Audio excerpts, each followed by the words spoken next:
How politics works یعنی سیاست کیسے کام کرتی ہے میں آپ سب کو خوش آمدید۔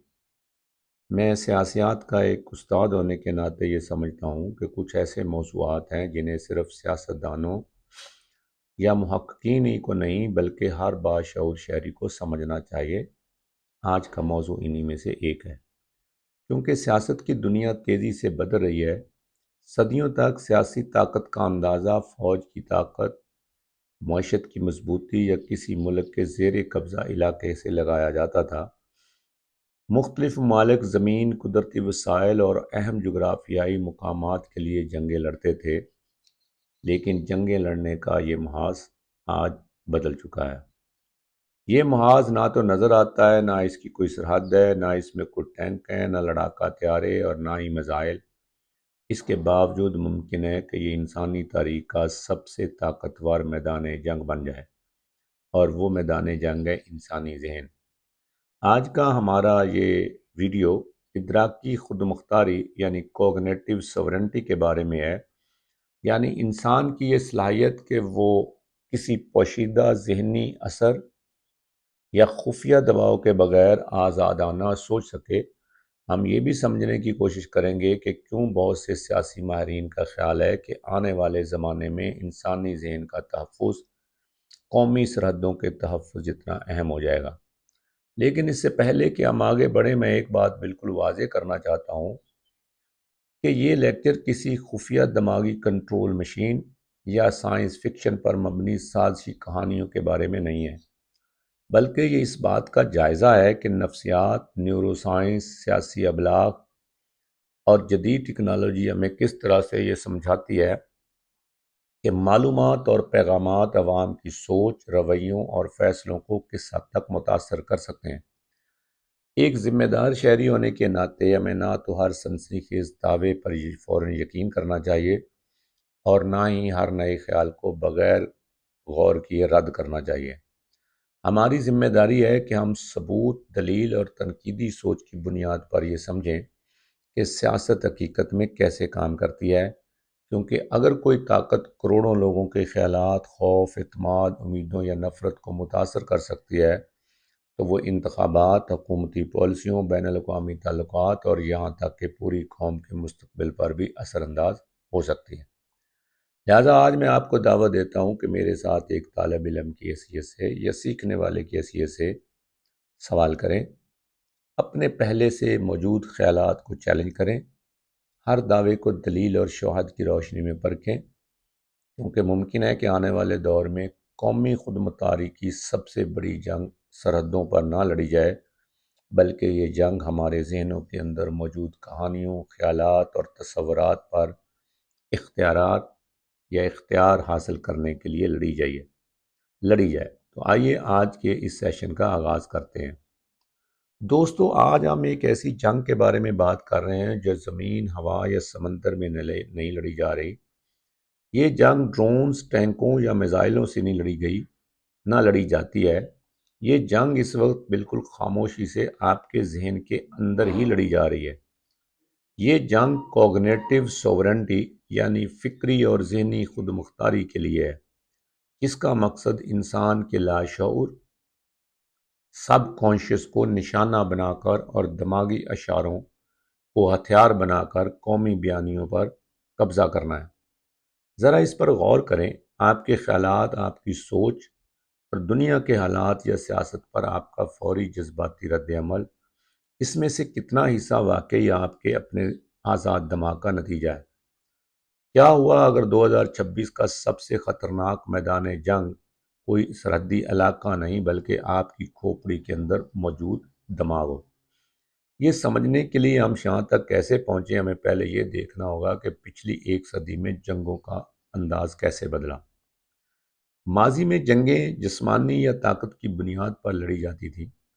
ریاستیں زمین پر قبضہ کرنے کے لیے لڑی جاتی تھی۔ اگر کوئی ملک دوسرے ملک کو کنٹرول کرنا چاہتا تھا، وہ فوج کے ذریعے اس کی زمین پر قبضہ کرتا تھا۔ پھر معلومات کا دور آیا، یعنی انفارمیشن ایج۔ جنگیں سائبر حملوں، ڈیجیٹل پروپیگنڈا اور فیک نیوز یعنی جعلی خبروں تک پھیل گئیں۔ اس کا مقصد زمین پر قبضے سے ہٹ کر معلومات کی فراہمی کو کنٹرول کرنا بن گیا۔ مختلف ممالک لوگوں کو سچی یا جھوٹی باتیں بتا کر ان کی رائے بدلنے کی کوشش کرنے لگے، لیکن روایتی پروپیگنڈا میں ایک بڑی خرابی تھی، اس کا دار و مدار قائل کرنے پر تھا۔ جب کوئی آپ کو قائل کرنے کی کوشش کرتا ہے تو آپ کا دماغ فوراً اس چال کو پہچان لیتا ہے، آپ کا شعور بیدار ہو جاتا ہے، آپ سوچنے لگتے ہیں، سوال اٹھاتے ہیں اور اکثر اس بات کو مسترد کر دیتے ہیں۔ یعنی جب پروپیگنڈا آپ کے شعور کو نشانہ بناتا ہے تو آپ کے پاس اختلاف کرنے کا موقع موجود ہوتا ہے۔ تو پھر جدید ممالک اس عقلی اور معقول دفاع کو کیسے توڑتے ہیں، اس کو سمجھنے کی ضرورت ہے۔ وہ آپ کے باشعور دماغ کو قائل کرنے کی کوشش ہی چھوڑ دیتے ہیں، اس کی بجائے وہ نیورولوجیکل پرائمنگ کے ذریعے آپ کے لاشعور کو نشانہ بناتے ہیں۔ اب نیورولوجیکل پرائمنگ کو سمجھنے کے لیے آپ کو نیورو سائنس کی ڈگری کی ضرورت نہیں ہے، بس یہ سمجھنا کافی ہے کہ ہمارا دماغ معلومات کو کیسے پروسیس کرتا ہے۔ ہمارا دماغ توانائی بچانے کے لیے بنایا گیا ہے۔ ہر سیکنڈ میں لاکھوں اشارے آپ کے دماغ تک پہنچتے ہیں، لیکن آپ کا باشعور دماغ ان میں سے صرف ایک چھوٹے سے حصے پر توجہ دے سکتا ہے۔ تیز فیصلے کرنے کے لیے ہمارا دماغ پہلے سے بنے ہوئے سوچ کے راستوں یعنی نیورل پاتھ ویز اور پیٹرنز پر بھروسہ کرتا ہے۔ نیورولوجیکل پرائمنگ اس وقت ہوتی ہے جب آپ کے سامنے پیش کی گئی کوئی ایک چیز بغیر آپ کے علم کے آپ کے اگلے رد عمل کو متاثر کرتی ہے۔ فرض کریں آپ سڑک پر جا رہے ہیں اور ایک سائن بورڈ دیکھتے ہیں جس پر ایک مخصوص رنگ اور ڈیزائن ہے۔ آپ اس پر کوئی خاص توجہ نہیں دیتے، لیکن 20 منٹ بعد جب آپ کسی غیر ملکی تنازع کے بارے میں کوئی خبر پڑھتے ہیں تو اس بورڈ کی وجہ سے پیدا ہونے والے پوشیدہ جذباتی اثر کے تحت آپ کا دماغ اس خبر کو شک، خوف یا غصے سے دیکھتا ہے، اور آپ کو لگتا ہے کہ یہ غصہ یا بالکل خوف آپ کی اپنی سوچ کا نتیجہ ہے۔ اب تصور کریں اس طریقے کو ڈیجیٹل ٹیکنالوجی کے ذریعے بڑے پیمانے پر پوری دنیا میں استعمال کیا جا رہا ہے۔ جدید ممالک اب صرف خبریں نہیں پھیلا رہے، وہ ایسا ڈیجیٹل ماحول بنا رہے ہیں جو آپ کی سوچ کو کنٹرول کرے۔ وہ الگورتھم مخصوص صوتی اور بصری اثرات اور بار بار دہرائے جانے والے الفاظ کا استعمال کرتے ہیں تاکہ آپ کا اعصابی نظام یعنی نروس سسٹم مسلسل ہلکے پھلکے سے خوف، تناؤ اور بے چینی میں رہے۔ آپ کو بے چین کیوں رکھا جاتا ہے؟ یہ سوال سمجھنے کی ضرورت ہے، کیونکہ جب دماغ خوف یا خطرہ محسوس کرتا ہے تو منطق، عقل اور سوچنے سمجھے والا حصہ کام کرنا بند کر دیتا ہے۔ اس کی بجائے دماغ کا جذباتی اور خطرے کو محسوس کرنے والا حصہ کنٹرول سنبھال لیتا ہے۔ جب یہ جذباتی حصہ فعال ہوتا ہے یعنی متحرک ہوتا ہے تو آپ معلومات پر شدید جذباتی رد عمل کا مظاہرہ کرتے ہیں، بغیر تصدیق کیے باتیں شیئر کرتے ہیں۔